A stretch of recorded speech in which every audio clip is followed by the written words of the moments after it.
Good afternoon, everyone. Welcome to Civil Services Study. Welcome back. Practice set number 403 403 पर आ जाइए UPPCS के लिए और फोकस करेंगे इसमें हम इंडियन मॉडर्न हिस्ट्री के प्रश्नों पर। क्रांतिकारी आंदोलन है टॉपिक, ठीक है। सारे के सारे प्रश्न एनसीईआरटी से बनाए गए हैं। तो चलिए स्टार्ट करते हैं। इससे पहले जो हमने किया था मॉडर्न हिस्ट्री में उसी के आगे से कंटिन्यू करेंगे। तो क्वेश्चन नंबर 1 पर आ जाइए। एक है गणपति उत्सव, दूसरा है शिवाजी उत्सव। निम्नलिखित में से किसके द्वारा प्रारंभ किए गए थे, ये बताइए। सरदार पटेल, राजा राम मोहन राय, बाल गंगाधर तिलक या फिर एम.एन. रॉय। गणपति उत्सव और शिवाजी उत्सव बाल गंगाधर तिलक के द्वारा। ऑप्शन नंबर सी, महाराष्ट्र में।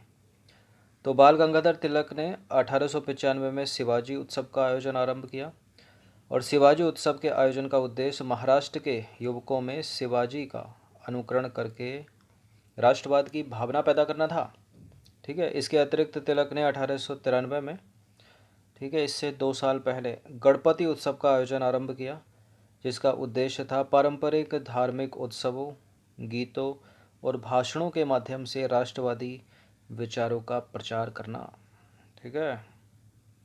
क्वेश्चन नंबर 2 पर आ जाइए। निम्नलिखित में से कौन अक्टूबर 1924 के हिंदुस्तान रिपब्लिकन एसोसिएशन से जुड़ा था। अक्टूबर 1924 के हिंदुस्तान रिपब्लिकन एसोसिएशन से जुड़ा था राम प्रसाद बिस्मिल, योगेश चटर्जी और सचिंद्र नाथ सान्याल भी। तीनों के तीनों ऑप्शन नंबर डी 1 2 3 या उपरोक्त सभी। तो क्रांतिकारी गतिविधियों को अंजाम देने के लिए अक्टूबर 1924 में कहाँ पर, कानपुर में, राम प्रसाद बिस्मिल, योगेश चटर्जी और सचिंद्र नाथ सान्याल ने हिंदुस्तान रिपब्लिकन एसोसिएशन का गठन किया। हिंदुस्तान रिपब्लिकन एसोसिएशन का उद्देश्य सशस्त्र क्रांति के माध्यम से औपनिवेशिक सत्ता को उखाड़ फेंकना और एक संघीय गणतंत्र, ठीक है, यूनाइटेड स्टेट्स ऑफ इंडिया की स्थापना करना था। क्वेश्चन नंबर 3 पर आ जाइए। इस उपन्यास का महत्वपूर्ण पात्र है सव्यसाची। यह उपन्यास शरत चंद्र चटर्जी द्वारा लिखित एक महत्वपूर्ण उपन्यास है जिसमें क्रांतिकारी गतिविधियों पर आधारित कहानियों का वर्णन है। ब्रिटिश सरकार ने प्रकाशन के कुछ ही दिन बाद इस उपन्यास पर प्रतिबंध लगा दिया था, ठीक है। देखिए, इस वजह से यह उपन्यास जो है और भी लोकप्रिय हो गया। अब बताइए, यह निम्नलिखित में से कौन सा उपन्यास है। पाथेर दावी, बंदी जीवन, आज़ाद भारत के वीर या फिर वतन परस्त। एलिमिनेट करें, वतन परस्त नहीं है, आज़ाद भारत के वीर नहीं है, बंदी जीवन नहीं है। किसका है, सचिंद्र नाथ सान्याल का है। यहाँ उत्तर है पाथेर दावी, ऑप्शन नंबर ए। तो पाथेर दावी जो है शरत चंद्र चटर्जी द्वारा लिखित एक महत्वपूर्ण उपन्यास है। इंग्लिश में उपन्यास को नॉवल बोलते हैं, जिसमें क्रांतिकारी गतिविधियों पर महत्वपूर्ण कहानियों का वर्णन है, ठीक है। इसमें क्रांतिकारी गतिविधियों पर आधारित कहानियों का वर्णन है। सव्यसाची जो है इस उपन्यास का महत्वपूर्ण पात्र है। ब्रिटिश सरकार ने प्रकाशन के कुछ ही दिन बाद जो है पाथेर दावी पर प्रतिबंध लगा दिया था। इस वजह से पाथेर दावी और भी अधिक लोकप्रिय हो गया। क्वेश्चन नंबर 4 पर आ जाइए। 2 स्टेटमेंट है यहाँ पर, बताने के इनमें से कौन सा करेक्ट होगा। पहला स्टेटमेंट है 9 अगस्त 1925 को गोरखपुर के नज़दीक काकोरी नामक स्थान पर रेल विभाग का खजाना लूट लिया गया था। यह काकोरी डकैती हिंदुस्तान रिपब्लिकन एसोसिएशन के लिए पैसा इकट्ठा करने के उद्देश्य से की गई थी क्या। 1925 का काकोरी कांड और 1922 का चौरी चौरा घटना मोस्ट इम्पोर्टेंट है, पूछ ली जाती है। देखिए, पहली बात तो 9 अगस्त 1925 को गोरखपुर नहीं बल्कि लखनऊ के नज़दीक काकोरी नामक स्थान पर रेल विभाग का खजाना लूट लिया गया था 8 डाउन ट्रेन को रोककर। यह काकोरी डकैती, यह खजाना के लूटा गया था, हिंदुस्तान रिपब्लिकन एसोसिएशन के लिए पैसा इकट्ठा करना था। करेक्ट है दूसरा वाला स्टेटमेंट, पहला वाला गलत है। यहाँ गोरखपुर की जगह लखनऊ होना चाहिए। चौरी चौरा वाली घटना है वो तो गोरखपुर वाली। तो हिंदुस्तान रिपब्लिकन एसोसिएशन ने पैसा इकट्ठा करने के उद्देश्य से, ठीक है, पहली बड़ी कार्रवाई काकोरी में की थी। 9 अगस्त 1925 को लखनऊ के नज़दीक, न कि गोरखपुर के नज़दीक, काकोरी नामक स्थान पर 8 डाउन ट्रेन को रोक लिया और रेल विभाग का खजाना लूट लिया गया। तो स्पष्ट है कि दूसरा स्टेटमेंट गलत है और पहला वाला दूसरे में क्या था, पहला वाला गलत है और दूसरा वाला अपना करेक्ट है। ठीक है, तो ये प्रिंटिंग मिस्टेक हो गया है, ये है। ठीक है, दूसरा वाला करेक्ट और पहला वाला हो गया गलत।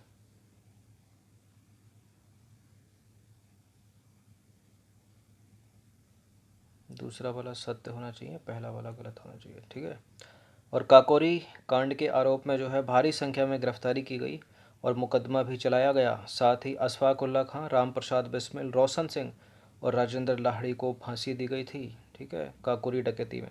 अलग से प्रश्न पूछा जाए स्टेटमेंट बनाकर कि निम्नलिखित में से कौन काकोरी कांड या काकोरी डकैती में लिप्त था।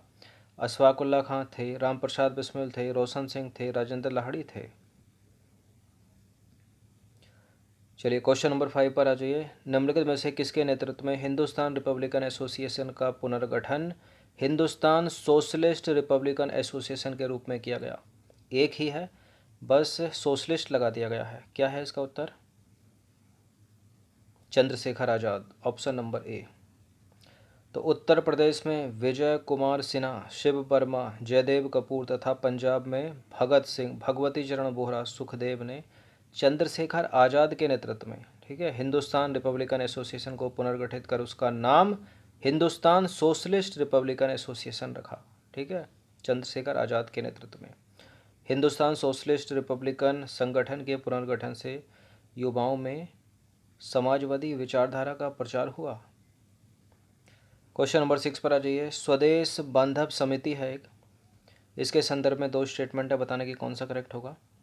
देखिए, यह क्रांतिकारी गतिविधियों से जुड़ा एक संगठन था। स्वदेश बांधव समिति, अश्वनी कुमार दत्त ने इसकी स्थापना 12 साल में की थी। करेक्ट है दोनों के दोनों स्टेटमेंट, सी है इसका आंसर। तो करेक्ट है दोनों के दोनों स्टेटमेंट, सी है इसका आंसर। तो स्वदेश बांधव समिति क्रांतिकारी गतिविधियों से जुड़ी एक महत्वपूर्ण, ठीक है, हम लोकप्रिय समिति थी। तो करेक्ट है पहला वाला स्टेटमेंट। और स्वदेश बांधव समिति की स्थापना हुई थी 1905 में, अश्वनी कुमार दत्त ने की थी 12 साल में, दूसरा भी करेक्ट है। क्वेश्चन नंबर 7 पर आ जाइए। निम्नलिखित क्रांतिकारियों में कौन सॉन्डर्स की हत्या में शामिल नहीं था? कौन शामिल नहीं था सॉन्डर्स की हत्या में? राजगुरु थे, भगत सिंह थे, चंद्रशेखर आज़ाद भी थे, सुखदेव नहीं थे। तो 17 दिसंबर 1928 को राजगुरु, भगत सिंह और चंद्रशेखर आज़ाद ने लाहौर में लाला लाजपत राय पर लाठी बरसाने वाले एक पुलिस अधिकारी सॉन्डर्स की हत्या कर दी। ठीक है, देखिए 30 अक्टूबर 1928 को लाहौर में साइमन कमीशन के खिलाफ प्रदर्शन के दौरान जो है लाला लाजपत राय पर बर्बर लाठी चार्ज हुआ था, जिसके कारण उनकी मृत्यु हो गई थी। क्वेश्चन नंबर 8 पर आ जाइए। भगत सिंह और बटुकेश्वर दत्त के द्वारा लाहौर असेंबली पर बम फेंका गया था। क्या उद्देश्य था इस बम का? पहला है पब्लिक सेफ्टी बिल का विरोध करना, दूसरा है ट्रेड डिस्प्यूट्स बिल का विरोध करना, और तीसरा है साइमन कमीशन का विरोध करना, क्योंकि सारे के सारे अंग्रेज थे, इसमें कोई भी भारतीय नहीं था। देखिए, पहला वाला करेक्ट है, दूसरा वाला करेक्ट है, ये तीसरा वाला नहीं है, साइमन कमीशन का विरोध करना नहीं था। ठीक है, तो तीसरे वाले को एलिमिनेट कर दो, केवल पहला और दूसरा बी हो जाएगा इसका आंसर। तो अंग्रेजी सरकार जो है जनता, विशेषकर मजदूरों के मौलिक अधिकारों पर प्रतिबंध लगाने के मकसद से दो विधेयक, पब्लिक सेफ्टी बिल और ट्रेड डिस्प्यूट्स बिल पास कराने की तैयारी में थी, जो अंग्रेज थे यानी ब्रिटिश सरकार। हिंदुस्तान सोशलिस्ट रिपब्लिकन एसोसिएशन इस समय लोगों को यह विश्वास दिलाने का प्रयास कर रही थी कि उसका उद्देश्य अब जन क्रांति है। इस तरह संगठन ने, कौन से संगठन ने? हिंदुस्तान रिपब्लिकन एसोसिएशन संगठन ने, ठीक है, पब्लिक सेफ्टी बिल और ट्रेड डिस्प्यूट बिल के प्रति विरोध करने के लिए भगत सिंह, बटुकेश्वर दत्त और, ठीक है, भगत सिंह और बटुकेश्वर दत्त ने जो है लाहौर असेंबली में बम फेंकने का कार्य किया। ठीक है, ये कार्य किसके द्वारा सौंपा गया? हिंदुस्तान रिपब्लिकन एसोसिएशन के द्वारा, हिंदुस्तान सोशलिस्ट रिपब्लिकन एसोसिएशन के द्वारा। ठीक है, चंद्रशेखर आज़ाद के नेतृत्व में। क्वेश्चन नंबर 9 पर आ जाइए। क्रांतिकारी गतिविधियों से संबंधित चटगांव क्रांतिकारी गुट जिसके नेता थे सूर्यसेन, ठीक है। अब सूर्यसेन के संदर्भ में निम्नलिखित में से कौन सा कथन गलत है बताना है आपको। पहला स्टेटमेंट है सूर्यसेन ने असहयोग आंदोलन में महत्वपूर्ण भूमिका निभाई थी।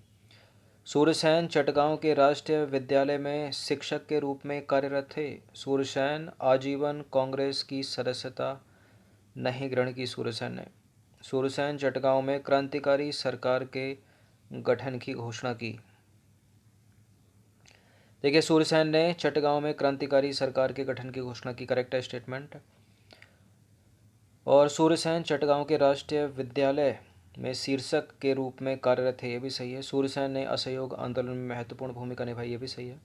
देखिए, उन्होंने आजीवन कांग्रेस की सदस्यता ग्रहण नहीं की, ये गलत है। इस तरह के स्टेटमेंट गलत होते हैं।